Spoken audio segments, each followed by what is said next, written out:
오늘 제가 하고 싶었던 얘기는 사실 우리가 뭘 할 수 있느냐 여기에 좀 초점을 맞추고 싶은데요. 저한테는 이게 종교개혁이 굉장히 중요합니다. 그러니까 우리가 착각하는 것 중에 캐톨릭이 부패해가지고 종교개혁했다 이렇게 생각을 하는 분들이 많으세요. 우리 성도님들 중에는. 근데 사실은 그게 그 부패하기도 했지만 그게 핵심이 아니고 사실은 이게 뭐가 더 권위가 있냐 이 문제죠. 그러니까 교회라는 인간이 만든 조직이 더 세냐, 우리 신앙에서 더 핵심이냐, 아니면 성경이 더 권위가 있어야 되느냐 이 싸움인데 사실 이게 천지개벽을 하는 겁니다. 사실은 이런 개혁을 한다는 것 자체가. 근데 지금 제가 봤을 때 지금이 제2의 종교개혁이다 주장하는 게 이런 상황인데 그래서 저는 오늘 제 제목을 뽑을 때도 이게 이제 존 스토트의 책 제목인데 이게 현대사회의 문제와 그리스도인의 참여인가요? 그렇게 이제 번역이 됐을 겁니다. 제가 일부러 이걸 가져왔어요. 왜냐하면 기독교 지성이 뭐냐? 이걸 이제 저는 굉장히 중요한 관점으로 보거든요. 그러니까 이미 답이 나와 있는 게 너무나 세속적인 문제에 대해서 기독교 지성은 뭐라고 답하냐? 이게 이제 사실 핵심이거든요. 그래서 저는 오늘 교수님들께 왕부담을 드리려고 하는 게 교회에서 질문이 빗발치는데 비트코인 투자해도 됩니까? 이런 거 목사님이 답변을 못해요. 비트코인이 뭔지 모르시는데 어떻게 답변을 하겠습니까? 심지어는 이제 우리 직장인 크리스찬들은 직장 내에서의 갈등이라든가 여러 가지 내 삶 속에서 도대체 크리스찬답게 사는 게 뭐냐라는 거를 시시각각 고민하고 있는데 여기에 대한 답을 교회와 목회자가 할 수 없는 상황이 되거든요. 그럼 누가 답할 것이냐? 그러면 교수님들은 각 분야의 전문가시기 때문에 제가 좀 어르신들 앞에서 까불면 안 돼. 내가 알려줄게. 이러고 제가 이제 사역을 시작했는데 청년들한테. 그러니까 지금 완전히 이상한 상태가 된 원인이 어디냐면 삶과 신앙이 분리된 상태에서 그러니까 소위 보수적 신학을 한다는 교단의 교회들은 주로 이제 삶과 신앙을 분리시키는 걸 경건하다고 가르치면서 그걸 이제 스토튼 정신분열적인 크리스찬이라고 부르는데 그러니까 삶의 영역에 들어갔을 때 행동과 사상 자기의 신앙 기준 이런 거와 교회 갔을 때를 분리시켜 버리는 거죠. 그러니까 아예 관계없이 그냥 살면 됩니다. 그러니까 성경이 뭐라고 가르치든 교회에서 어떤 내용이 진리라고 가르치든 관계없이 그냥 자기 나름대로 살고 교회 왔을 때만 경건한 척하면 되는 그게 이제 분열적인 거죠. 존재 자체가. 이 상태로 가는 게 마치 경건한 것처럼 막 가는 흐름이 하나 있고 또 하나는 지금 복음주의 운동을 한다라고 하는 관점에서 사회 참여를 강조하면서 제가 이제 합동교단 신학부에서 그 복음주의 단체들에 대해서 연구할 때 연구위원으로 참여를 했었는데 그때 이렇게 제가 단체들의 주장들이나 이런 것들을 보면 복음주의적이지 않아요. 근데 지금 스토트 박사 얘기하는 거는 복음주의 사회 참여거든요. 그러니까 이게 복음주의 크리스찬이라면 당연히 사회에 참여해야 되는 거죠. 빛과 소금의 역할을 해야 되니까. 그러면 이제 이걸 어떻게 하면 되겠냐? 이제 제가 이제 오늘 그 말씀을 드리는 건데 제가 하고 싶은 얘기가 제가 존 스토트가 인용한 걸 이제 재인용해서 얘기하는 건데 이게 뭐냐면 이제 이 역사학자들이 영국은 프랑스랑 어떻게 정치 발전의 과정 중에서 피를 덜 흘렸다. 그러니까 이제 1700년대 후반에 이제 프랑스 혁명기에 상상해 보면 막 피가 낭자하지 않습니까? 이제 그런데 존 웨슬리의 사역이 영국 사회에 어떤 영향을 끼쳤냐 연구를 했을 때 역사학자들이 볼 때 이거 웨슬리 사역 없으면 설명이 안 된다 이렇게 얘기하는 거거든요. 근데 여기에 이제 비판적인 학자들도 있겠지만 지금 이 시대 크리스찬이 이 사회에서 뭘 할 수 있느냐라고 할 때 저는 여기에 굉장히 공감하는 겁니다. 저는 지금도 안타까운 게 제가 어떤 강연에서 칼빈 강조하면 댓글에 막 웨슬리 막 하면서 칼빈은 뭐 마귀 친구고 막 오만 개 막 나오는데 그러니까 저는 웨슬리도 사랑하거든요. 그러니까 그때 주제에 맞게 이제 얘기하는 거지. 뒤에 또 칼빈도 나옵니다. 그래서 혹시 또 실망하셔갖고 저 친구는 칼빈 얘기 주로 하더니 이제 또 웨슬리로 갈아탄 그런 식의 그러니까 제발 이런 거 하지 말자. 제가 이제 교회사 교수님 중에 후스토 곤잘레스 교수님 좋아하는데 곤잘레스 교수님 얘기 중에 제가 되게 좋아했던 게 칼빈이 만약에 살아 돌아온다면 자기가 칼빈주의자라고 하는 애들하고 제일 많이 싸울 것 같다. 이렇게 설명하시고. 그러니까 굉장히 교조적인 그런 거를 얘기하지 않았는데 그 푸학이라고 생각하고 그를 따른다는 사람들이 완전히 교조화 시켜가지고 숨통을 막는 그런 게 또 있습니다. 제가 그래서 이제 인문사회 분야에서 정치 문제가 민감하고 또 이제 정교 분리라든가 이 헌법적인 권리로서 우리 종교의 자유라든가 이런 것들이 보장돼 왔던 법과 정치의 역사와 교회를 분리해서 생각할 수가 또 없죠. 그리고 실제로 종교의 자유를 획득하기 위한 수많은 그 노력 속에서 헌법이 만들어지고 이런 관점이 있기 때문에 인문사회 분야에서 특히 정치는 중요합니다. 그런데 저는 이제 이 시대의 우리 인문사회 분야의 교수님들이 어떤 역할을 하셔야 될까라고 생각할 때 조나단 에드워즈를 자꾸 생각합니다. 그러니까 그럼 또 신학을 하란 말이냐 그 뜻이 아니고요. 제 생각은 뭐냐면 그 대각성 운동이 정신없이 막 벌어지던 그 상황에 제가 이제 그 교회 역사를 공부할 때 가장 재밌게 느꼈던 게 뭐냐면 대각성이나 이렇게 큰 부흥이 일어날 때 이단의 역사도 강력하게 일어납니다. 근데 조나단 에드워즈는 굉장히 학자로서도 훌륭한 분이셨지만 이렇게 다른 편협한 분들하고 다르게 그 당시 일어났던 여러 가지 영적 현상들에 대해서 굉장히 관대하고 관용적인 태도를 보이셨지만 또 기준을 설정하셔서 굉장히 중심을 잡아줬기 때문에 그런 부흥이 긍정적 에너지, 그러니까 이 세상을 아름답게 하는, 그러니까 우리가 이웃들에게 선한 영향력을 끼치는 크리스찬들이 그 관점에서 되게 긍정적이었거든요. 그래서 제가 지금 교회와 정치 잘못된 만남 이거를 보여드리는 거는 2017년에 제가 이제 미국 정치인 중에 마이크 허커비 전 주지사를 만나러 이제 급히 갔었는데 이때 이제 대담도 하고 그랬었는데 공화당의 대선 주자이기도 하셨죠. 그리고 트럼프 당선에 또 기독교인들의 표를 모으는데 중요한 역할을 하신 분인데 저는 이제 교회와 정치의 관계라든가 결국 미국 헌법이 만들어질 때 국교 부인의 원칙이나 이런 것들이 가장 먼저 헌법상의 원리로 정착한 나라가 미국이기 때문에 특히 이제 그 교회와 정치와의 관계라든가 이런 거의 역사가 굉장히 유구하죠. 그래서 뭔가 좀 배워보자 이런 관점이었는데 사실 그 왼쪽의 책 이게 하나님과 트럼프 제가 이걸 왜 말씀드리냐면 이거 좋은 걸의 예시로 지금 보여드리는 게 아니고 저는 이제 뭘 얘기하려고 하냐면 많은 신앙인들이 착각하는 것들이 있어요. 저는 뭘 얘기하고 싶냐면 우리가 굉장히 경솔하게 특정 정치인이나 정치 현상을 신앙의 관점에서 구성합니다.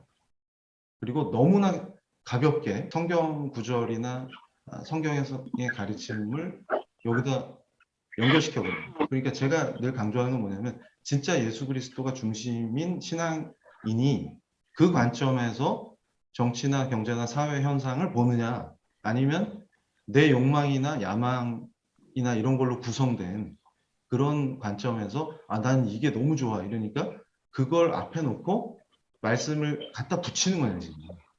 이런 걸 우리가 구별해야 된다는 것이죠. 그런데 잘못해서 특정 정치인이 지금 이 시대에 특별히 하나님께 사명을 받아갖고 나타난 사람이야. 이 사람은 하나님이 주신 특별한 임무가 있어. 이렇게 구성해버리면 객관적이고 전문가다운 비평이나 분석이 안 되죠. 그러니까 지지하지 말라는 게 아니라 이걸 또 어떻게 오해하냐면 그럼 트럼프 지지하지 말란 말이야. 이렇게 나온단 말이죠. 그 얘기가 아니라 이거를 우리가 비판적 관점에서 지지를 하더라도 지지를 해야 되는데 트럼프 비판하면 크리스찬이 아니야 이렇게 나와버리는 상태가 되는 거죠. 그러니까 오히려 반대로 누가 참 신앙이냐를 감별하는 기준이 트럼프 지지냐 아니냐로 이런 현상이 한국에도 이제 발생하는 것이죠. 제가 얘기했던 거는 무엇이 참 신앙이냐, 그러니까 복음주의 관점에서 정치도 참여하고 경제활동도 하자라고 하는 제 주장이 진영 논리처럼 잘못 오해되고 버려요. 그러니까 이게 마치 특정 정치인 누구를 지지하냐 안 하냐 이런 게 참 크리스찬이냐 아니냐 이런 거를 판단하는 기준처럼 돼버리고 모든 게 진영 논리인 거죠. 그러니까 저분이 장로교 목사님 맞아? 뭐 이런 상태가 되는 겁니다. 그래도 괜찮은 거예요. 다. 왜냐면 우리 편이거든요. 이런 식의 상태가 되면 이게 오히려 진리가 무너지는 거를 강력하게 추동시켜 버리는 거 아니겠습니까? 근데 그런 잘못된 현상들을 누가 바로잡냐? 그러면 크리스찬 지성밖에 없는 거죠. 그래서 제가 이런 문제를 지금 한국 사회에서 강력히 얘기하는데, 그러니까 이제 교회 내에서 좌편향 되신 분들이나 자유주의 신학을 하시는 분들의 행동 패턴이나 그런 것들은 제가 워낙 많이 얘기를 했기 때문에 그런 걸 얘기한 것도 사실은 그분들을 적대시하라고 얘기한 게 아니라 이런 게 있는 걸 알아야 되니까 학습 차원에서 공부를 하고 그래서 처음엔 제가 얘기도 안 했는데 뭐 기독교 언론사에서 그럼 그런 이정훈 교수가 강연할 때 지적한 책들은 다 금서로 지정해야 됩니까? 예전에 제가 국방부에서 금서 정한 거 비판했던 교수거든요. 근데 제가 무슨 금서를 정하라고 하겠습니까? 제가 무슨 교황청에 무슨 저것도 아니고. 그러니까 항상 그런 식으로 받아들인. 근데 그게 아니고 그리고 권사님들도 저한테 질문할 때 교수님 그러면 푸코를 못 읽게 해야 되죠? 뭐 이러고 나서 그리고 이거는 여담이지만 주디스 버틀러가 소화성에 지지한 거 맞아요? 그러니까 이게 어떤 자기 그 사역이라고 붙인 그 활동들 그러니까 제가 기독교계의 시민운동에도 불을 붙였는데 지금은 말리고 돌아다니는 이유가 있습니다. 그러니까 제가 생각했던 거는 그 얘기가 아닌데 지금 그러니까 이게 선동할 수 있고 자기 운동이 인기만 끌 수 있으면 뭐가 사실이냐 뭐가 진실이냐 관계없는 거죠. 차별금지법도 제가 몇 차례를 교회 내에서 반대하면서 내는 근거들이 그 잘못된 거다. 가짜뉴스가 될 수 있다. 그리고 이런 표현들은 혐오 표현이 될 수 있다. 이런 거 가르쳐 주면 분명히 그 활동가들이 저한테 확인을 받고 이게 오류구나를 확인해 줬는데 본인도 인정했는데 그 단체 논리 때문에 어쩔 수 없습니다. 그리고 그 피켓 도로 들고 나가고 이런 걸 보면서 제가 그랬습니다. 이미 이 싸움에서 우리 졌다. 왜냐하면 우리가 진실을 말할 때 저들이 정치적 전략으로 이거는 가짜뉴스야 이러면서 프레임을 치더라도 진실일 때 승리하게 되는 게 우리 크리스찬의 사회운동, 시민운동의 핵심인데 이미 스스로 거짓인지 아는데 우리 단체에서 이걸 미루라고 했다. 그러니까 나는 한다. 이런 식의 잘못된 사회 참여가 얼만큼 이 한국 사회의 빛과 소금 역할이 되는 게 아니라 거꾸로 문제를 일으킬 것이냐. 제가 그 얘기를 하고 싶습니다. 그래서 지금 제가 이 교회사를 보면서 지적하고 싶었던 게 뭐냐면 진영 논리에 빠졌을 때 지금 소위 우편향 되셨다는 분들의 정치 참여 운동이 사실 우리 한국교회에서 초창기에 등장했던 이런 입신과 직통 계시 문제 이런 거랑 또 연결이 돼 있다는 게 이제 제 판단인데 근데 이걸 또 오해하셔갖고 이정훈 교수는 신비적인 체험이나 이런 걸 다 부정하나? 그렇지 않습니다. 왜냐하면 저라는 사람 자체가 신비한 체험이 없으면 지금 이 상태가 될 수 없는 사람이기 때문에 저는 굉장히 열려 있는 거죠. 그리고 실제로 제가 강렬하게 많은 체험들을 제 스스로 경험하는 사람이기 때문에 함부로 그걸 폄하하지 않습니다. 근데 이제 제가 주장하는 건 뭐냐면 그게 중심이 된 신앙은 안 된다는 거죠. 그러니까 제 개인적인 신앙 체험을 마치 그것이 신앙의 기준이나 되는 양 설파하고 다니면 큰일 납니다. 근데 실제로 그런 부작용들이 일어나는 것이죠. 그러니까 성령의 특별하신 은혜나 이런 것들을 못 누리고 희한하게 경직돼 가지고 저는 이제 그게 이제 유교적 경건이다 이렇게 생각하는데 체면 치레하고 애헴 하시면서 그게 경건인 줄 잘못 아는 무슨 유교 선비인지 크리스찬인지 구별 안 되는 그런 경건 속에서 완전히 삭막한 그런 교회 분위기를 만들어야 진짜 경건한 거고 이게 진리고 그런 거에 저는 동의하지 않는데 또 쉽게 정죄해서 넌 지금 잘못된 거야 이런 식의 것들을 하지 않습니다. 그리고 저는 이제 조나단 에드워즈가 성령의 역사를 어떻게 분별하냐 이런 것들에 대해서 아주 깊이 있게 논의한 것들이 많이 있기 때문에 그러니까 어떤 현상들이 이것이 성령의 역사인지 단언하지 말라. 너무 쉽게 확신하지 말라. 이런 이제 경계를 해주는 거죠. 그렇지만 그런 현상들에 대해서 정죄하거나 이건 안 돼라고 하진 않습니다. 그런데 문제는 뭐냐면 우리 교회사 안에서 이 김성도 여사 같은 분이 등장했을 때 이게 이제 주로 애국을 하시죠. 그러니까 이 전통은 좋은 겁니다. 근데 이제 제가 얘기하는 건 뭐냐면 애국이 모든 걸 다 덮을 수가 없어요. 그러니까 중요한 건 이게 참신앙이냐, 그리고 이게 예수 그리스도가 중심이 된 바른 신앙이냐, 그러면서 정치 참여나 사회 참여의 관점에서 정치와 경제, 사회 문화를 어떻게 볼 것이냐, 이렇게 가야 되는데, 이분 같은 경우는 이제 지금 일종의 신병을 앓다가, 이게 갑자기 이제 막 입신하고 막 직통 계시를 받고, 이 김성도 여사께서는 이제 2번 예수님 면담하셨거든요. 그래가지고 이걸 막 직통계시로 하고 이러면, 그러면서 이제 이러다가 또 실제로 기도로 병을 고치거나 이런 거를 저는 절대 부정하지 않습니다. 그런데 이제 그런 현상들이 일어나니까 이제 추종하는 분들이 늘어나겠죠. 이런 구조에서 이제 독립을 위해 기도하고 세계 교회를 위해서 기도하고 뭐 이런 것들을 하시는데 그게 왜 잘못입니까? 근데 문제는 뭐냐면 이 신앙이 과연 바른 신앙이냐라고 하는 그런 측면들이 있는 것이죠. 그래서 저는 이제 위험하다고 생각하는 것이 이 직통계시의 문제가 바로 21세기 지금 한국 정치를 강타하는 거거든요. 그러니까 김성도 여사처럼 직통계시를 받는 분을 추종하는 구조에서 지금 우리가 하는 행동이 바른 것이냐, 그리고 정말 하나님께서 기뻐하시고 하나님을 영화롭게 하는 정치 활동이냐라고 하는 성찰 자체가 필요 없는 거죠. 왜냐하면 이분은 지금 계속 직통으로 하나님과 대화하는 분이니까 그분만 따라가면 되는 거죠. 이럴 때 뭐가 발생하냐면 인간을 맹목적으로 추종하고 하는 게 가능해집니다. 이런 것들이 실제로 지금 21세기에만 일어나는 현상이 아닙니다. 그리고 제가 지금 우리 이 이화여대 캠퍼스에 오니까 너무 가을이 되니까 너무 아름다운 캠퍼스가 제가 부러웠는데 아내하고 이제 대화를 하면서 그 얘기를 했어요. 그러니까 김동리 무녀도에 그 무녀와 전도사 아들이 막 영적 전쟁을 벌이지 않습니까? 그러다가 이제 아들 전도사를 죽이죠. 그런데 그 강력한 무녀가 전도사로 변신하면 어떤 모습일까? 저는 그걸 항상 얘기하거든요. 근데 지금 그게 핵심입니다. 제가 얘기하고 싶은. 그거는 우리 복음주의 크리스찬들이 가야 할 그런 방향이 아니거든요. 그걸 좀 생각해 보자는 겁니다. 사실 그러면 그 반대편에서 목적의식이 없는 물질사회, 우리가 시민이냐 소비자냐 이렇게 이제 질문을 던지는. 그러니까 현대사회를 사는 사람들은 다 공허하죠. 그리고 내가 왜 살지 이거 답변을 못해. 제가 예전에 출가할 때도 어릴 때부터 나는 왜 살지 이게 되게 궁금했는데 가르쳐 주는 사람이 없었는데 조계종의 큰 스님이 내가 알려줄게 그러셔갖고 거기 이제 입문했었는데 더 헷갈리더라고요. 그래서 그 얘기 길게 하면 안 되는데. 그러니까 도대체 목적 없는 이 물질 사회에서 내가 시민이냐 소비자냐 이렇게 질문을 던지잔 말이죠. 그럴 때 사진에 나오시는 이런 신학자들, 월터 라우센 부시라든가 이런 분들이 사회적 복음을 강조하죠.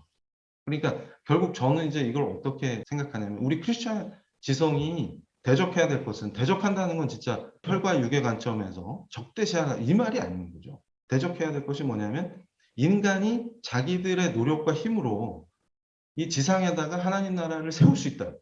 그러니까 지금까지 교회사에 있었던 모든 흐름 속에서 가장 악한 게 어디서 나오냐? 그러면 항상 이게 저는 하나님 사랑해요라고 하는 게 중요한 게 아니고 그 감정에 충실한 그 인간이 지금 자기한테는 이게 완전 전인격적으로 자기를 사로잡고 있는 거거든요. 그런데 항상 이분은 뭘 하세요? 그러면 내 노력과 힘으로 지상에다가 유토피아를 세워보겠다는 거예요. 근데 그거는 본인들이 미워하는 공산주의도 그 얘기거든요, 사실은. 그러니까 이게 결국 제가 늘 이게 지적인 관점에서보다도 영적인 관점에서 이게 원팀이었구나. 이렇게 느끼는 겁니다. 뭐냐면 서로 너네하고는 하늘 아래 살 수 없어. 이렇게 싸우지만 깊이 들어가 보면 같은 팀이라는 거예요. 그래서 이분들의 목표는 이게 지상에다가 하나님 나라를 우리 힘으로 세워야 돼. 근데 그건 불가능합니다. 그리고 있을 수도 없고. 그러니까 성경이 가르치는 하나님 나라에 대한 제대로 된 기초가 없으면 이게 다 엉뚱한 짓 하게 된다는 거죠. 그래서 사회적 복음이라는 식의 이런 것들을 철저히 저는 거부해야 된다 이렇게 생각합니다. 근데 그 반대 버전도 마찬가지고 그리고 이런 흐름과 싸웁시다 하면서 모여서 뭐 합니까? 그러면 또 또 위험합니다. 그래가지고 그런 거 하지 말자는 거예요. 그래서 이제 이 신학적인 흐름 안에서도 제가 이런 것도 이제 전에는 그냥 강의를 했는데 요새는 약간 조심을 하는 게 잘못 얘기하면 칸트 책 다 불태워. 분석행위를 좋아해요. 그래서 칸트 책 다 불태워. 그다음에 슐라이어마우 얘기하면 이거 슐라이어마우는 굉장히 훌륭하거든요. 근데 이제 도대체 왜 싫어하세요? 그러면 자유주의 신학자잖아요. 그리고 부르르 떠는데 자유주의 신학이 뭔가요? 그럼 잘 몰라요. 이제 우리가 이제 그런 건데, 근데 저는 이제 비판적인 관점으로 보는데, 슐라이어마는 칸트적인 걸 비판하고, 또 지금 이 사진의 알브레이트 리첼은 또 슐라이어마를 비판하죠. 그런데 중요한 것은 어떤 큰 흐름 속에서 특히 이제 알브레이트 리첼이 끼치는 영향, 우리 교회에 끼치는 영향, 또 신학적인 사유에 끼치는 영향 이런 것들을 생각해 볼 때 그리스도에 관한 겁니다. 그러니까 저는 이제 예수님을 구주로 신앙 고백하는 사람 입장에서 가장 큰 문제가 뭘까 그러면 본질적으로 예수를 왜곡한다는 겁니다. 그러니까 항상 문제가 어디서 생기냐면 그리스도에 대한 것이 잘못된, 그러니까 그리스도의 신성을 부정하는 방식으로 간다든지, 공자님이 말씀하신 것처럼 예수를 그렇게 두고 예수의 가르침을 생활윤리나 사회윤리나 또 실증도덕으로 구성해서 그 공동체를 끌고 가자, 이렇게 생각하는 거죠. 근데 그렇게만 해도 효과가 있죠. 그러니까 실제로 제퍼슨이 자기가 좋아하는 것만 발췌해갖고 제퍼슨 성경 버전 만들어도 그렇게 안 한 것보다는 나은 거죠. 현상적으로 봤을 때. 그렇지만 저는 이게 비진리의 기반에 있기 때문에 항상 문제가 발생한다고 보는 것입니다. 그래서 제가 이제 그 19세기 역사적 예수탐구 이런 흐름 속에서 알버트 슈바이처 박사가 이게 예수님의 신성을 부정하죠. 그리고 한국에서도 역사적 예수운동 이런 거 하시는 분들이 주로 예수님은 유일하신 하나님의 아들이 아니야. 그럼 뭔데요? 그러니까 제가 다른 어떤 변증 컨퍼런스에서도 그 얘기하면서 막 웃었는데 중국의 임재선사, 한국의 동학의 최시영하고 비슷한 영적 휴머니스트십니다. 뭐 이렇게 인터뷰한단 말이죠. 그럴 때 저는 이제 스트레스를 받는 거예요. 근데 그분들하고 뭐 막 싸우자 이런 말이 아닙니다. 근데 그분이 예수님 맞아요? 황당한 거죠. 그래서 이러면 안 되는데? 이런데 그 흐름이 21세기까지 가는 거죠. 그래서 제가 여기에 제 사진을 집어넣은 거는 과거에 제가 종교자유정책연구원에서 활동할 때 모습입니다. 그러니까 지금은 줄여서 이제 종자연이라고 부르는데 이 2007년도인데 제가 회심하기 전 모습이거든요. 근데 지금은 이 단체랑 저랑 아무 관계 없고요. 관계 있으면 안 되죠. 근데 이제 이 당시에 제가 했던 것들이 이제 법제를 제안하고 실제 법안도 기획하고 있었죠. 그래서 종교교육 문제, 그다음에 학교 안에서의 기도나 예배 문제, 채플 문제 이런 거와 관련해서 이론도 제시하고 법리도 개발하고 이랬었고, 그다음에 이제 특히 이제 정교분리 이론을 살짝 왜곡해가지고 위험한 주장들을 많이 했죠. 근데 그 당시에 이런 게 상당히 인기가 있었던 거고, 근데 제가 이제 강조하는 것 중에 하나가 이런 흐름을 교회 밖에서만, 그러니까 반기독교적인 분들만 이런 거를 같이 했던 게 아니고 교회 내에 실제적으로 목사님, 신학자들 또 그 종교사회학 하시는 교수님들이 다 함께 했어요. 종교학 교수님들도 계셨고. 그러니까 이제 저는 뭐냐면 제 신앙으로 고백하는 그 저의 주님이신 예수 그리스도가 아니고 회심 전에 제가 인식했던 그 예수 그리스도와 생각이 같은 분들이 교회 안에서 목사님도 하시고 신학도 가르치시고 지금 활발히 활동을 하고 계신다는 거죠. 근데 이런 흐름과 우리가 어떻게 맞설 것이냐. 그러니까 존 스토트가 얘기해주는 그 예수 그리스도의 유일성이라든가 이런 우리의 기본적인 신앙을 가지고서 어떻게 이 현대사회에서 특히 교회 안에서조차도 우리가 변증을 해낼 것이냐. 이게 지금 우리한테 굉장히 중요한 문제라는 겁니다. 그래서 교회 안에서도 교수님들께서 우리 청년들을 가르치시고 학교에서 당연히 이제 우리 이게 또 직업이니까 그런 과정에서 이 변증이 우리 삶이지 않을까. 그러니까 이게 지금 제2의 종교개혁에서 우리 크리스찬 지성들의 소명이다. 저는 이렇게 생각하거든요. 그러니까 팀 켈러 목사님처럼 현장 목회를 하시지만 신학적인 논쟁이 가능하고 심지어는 무신론자들하고도 토론이 가능하고 법학자들하고도 토론하는 그런 분이 없지 않습니까? 한국에. 그러니까 이제 그런 분들을 길러내는 거에 실패한 신학교육의 문제 이런 걸 제가 여기서 얘기할 필요는 없는 거고, 그러니까 우리 교수님들이 저와 교수님들이 이제 그러면 다 신학교 가란 말이냐, 그 뜻이 절대 아니고요. 이 교수라는 그 영역이 그 분야의 전문가이기 때문에 그 상태에서 조금 더 깊이 있는 성경 연구. 그러니까 사실 신학이라는 것도 저는 하도 이제 괴롭히는 분들이 많아서 신학을 실제 했거든요. 그래서 이제 이번 학기 마침 졸업인데 근데 굳이 그렇게 해야 된다. 저는 그렇게 생각하지 않습니다. 그래서 중요한 것은 우리가 명확하게 신약이 가르치는 하나님 나라가 뭐냐, 이거를 일단 기본적으로 성경적으로 전제가 돼 있어야 되고, 그다음에 예수 그리스도에 대한 바른 이해가, 그래서 마치 신학은 삶과 교회와 아무 관계없이 강단에서 자기들만의 리그인 것처럼 하는 그런 것만을 신학이라고 부르지 않고요. 뭐냐면 하나님에 대한 궁금증, 예수 그리스도에 대한 참된 변증, 이런 거 다 신학적인 고민들 아니겠습니까? 그리고 실제적으로 비트코인 투자해도 되는지, 이 시대 청년들이 다 고민하는 것들, 이런 것들에 대한 답변이 왜 신학적인 게 아닙니까? 근데 그걸 누가 하겠습니까?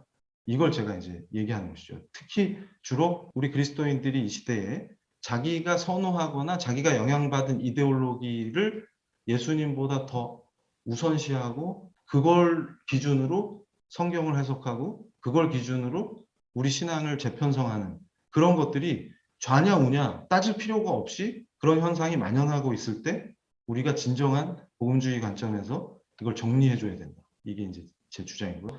데이비드 웰스 박사 주장에 제가 다 동의하진 않지만, 굵직한 흐름에서 신학적 목회가 사라지고 신학적 설명이 사라지고 신학적인 변증이 사라진 상태니까 당연히 뭐가 옳은지 판단할 수 있는 규범 판단의 기준이 없어지겠죠, 크리스찬에게. 그러니까 윤리실종, 신학실종은 윤리실종을 부르고, 그러면서 용기 있는 기독교를 말했는데 이단적 용기고, 그러니까 이게 세상 속에 들어가서 소통이 안 되니까 용기라는 게 이제 일종의 또라이?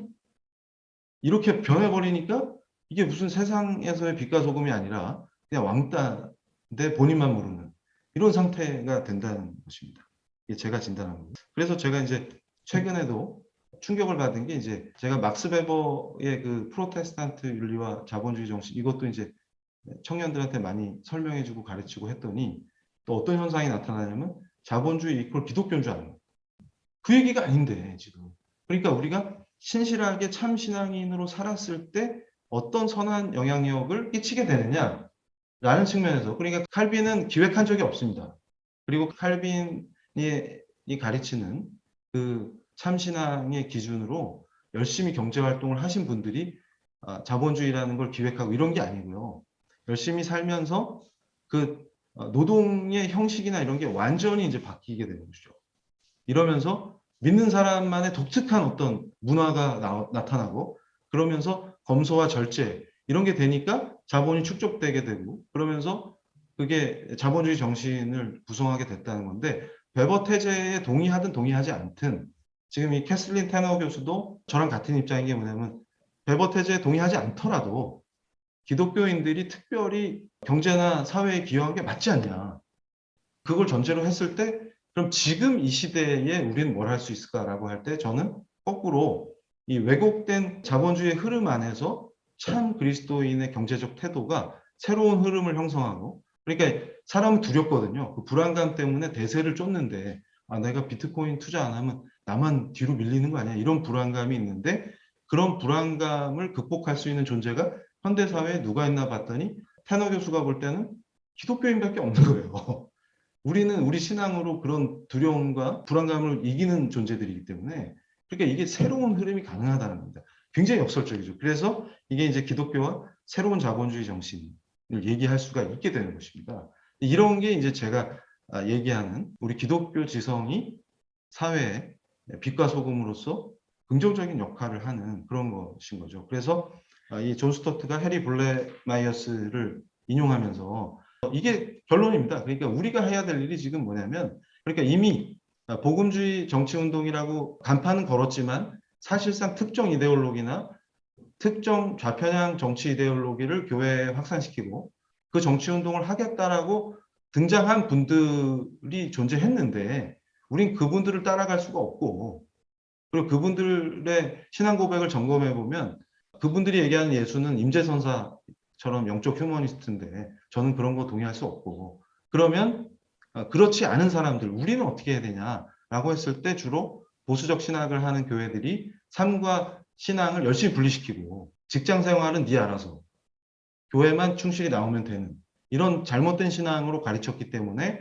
우리가 이제는 가장 세속적인 질문에 가장 복음적으로 답할 수 있는 그게 바로 기독교 지성이다.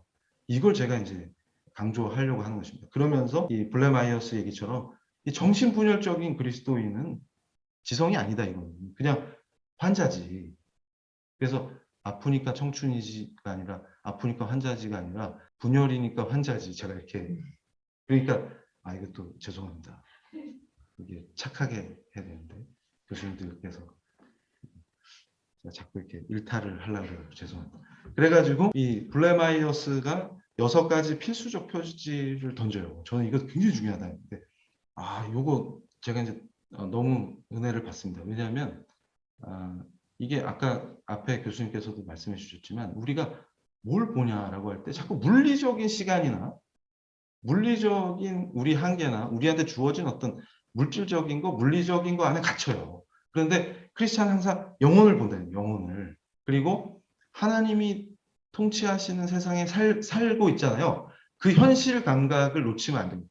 그리고 하나님이 통치하시고 그분의 섭리가 있다는 거를 믿죠. 그러면서 우리의 지향점은 사실 본질적으로 영원하신 하나님 나라에 가 있는 거잖아요.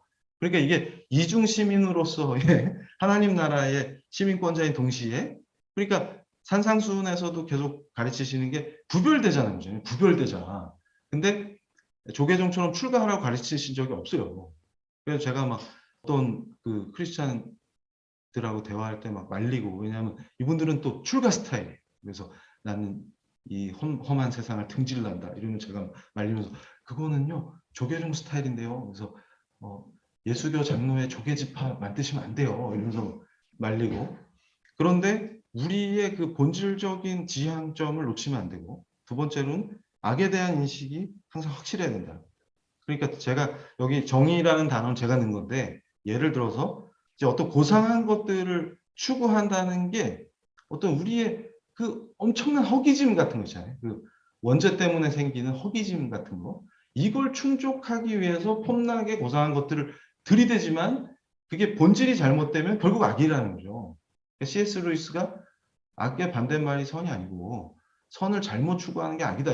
직격탄을 제가 좋아하는 게 뭐냐면 우리가 굉장히 잘못 생각하는 거예요. 그러니까 내로남불이라는 것도 당연한 거예요. 어떻게 보면 정의라는 것도 지금 나의 그 허영심을 충족시키기 위한 고상한 거칠애들이 되면 내로남불이 되는 거죠. 근데 그게 교회든 교회 밖이든 이게 너무나 당연하기 때문에 이 악의 본질과 악의 속성에 대한 명확한 인식들을 성경적으로 갖는 게 크리스찬 지성에게 굉장히 중요해서 이걸 분별해주고 우리 학생들에게 또 교회 내의 청년들과 이 성도님들을 우리가 지도하는 그런 게 있어야 된다고 저는 생각을 하고요. 그리고 진리에 대한 개념 이게 기독교가 계시 종교 아니겠습니까? 계시된 이 성경 진리라고 하는 것이 전제되어 있다라는 것을 강력하게 인식하고 그리고 그런 권위를 받아들이는 게 굉장히 중요하다고 생각합니다. 그러니까 제가 민주주의에 대한 잘못된 접근도 권위를 해체하는 건 민주주의가 아니다. 그러니까 지도교수님 권위를 해체하고 문화혁명 하면은 지도교수님 멱살 잡으면 본인이 학위를 못 받잖아요. 지도를 못 받으니까. 자기 손해라는 거죠. 그러니까 이게 권력을 행사하는 것과 권위를 갖는 거를 또 구분을 못 합니다. 우리가. 그러니까 이런 거를 굉장히 좀 성숙하게 구별하면서 권위를 받아들이고 진짜 권위를 존중하는 그러니까 이런 것들이 필요한데 이게 바로 이제 하나님 삼위일체 하나님에 대한 정확한 이해 이런 것들이 기반이 돼야 되겠죠. 그러면서 이제 사람에 대한 관심 이거 굉장히 중요합니다. 그러니까 우리가 인문학적 관심이 마치 반기독교적인 것처럼 또 가는 풍토가 있어요. 그러니까 아니 인본주의를 하지 말라 그랬지. 그러니까 뭔 주의가 지금 문제인 거지. 그러니까 제가 아까도 말씀드린 것처럼 뭔가 주의, 이즘이 되면 위험하다 그런 거지.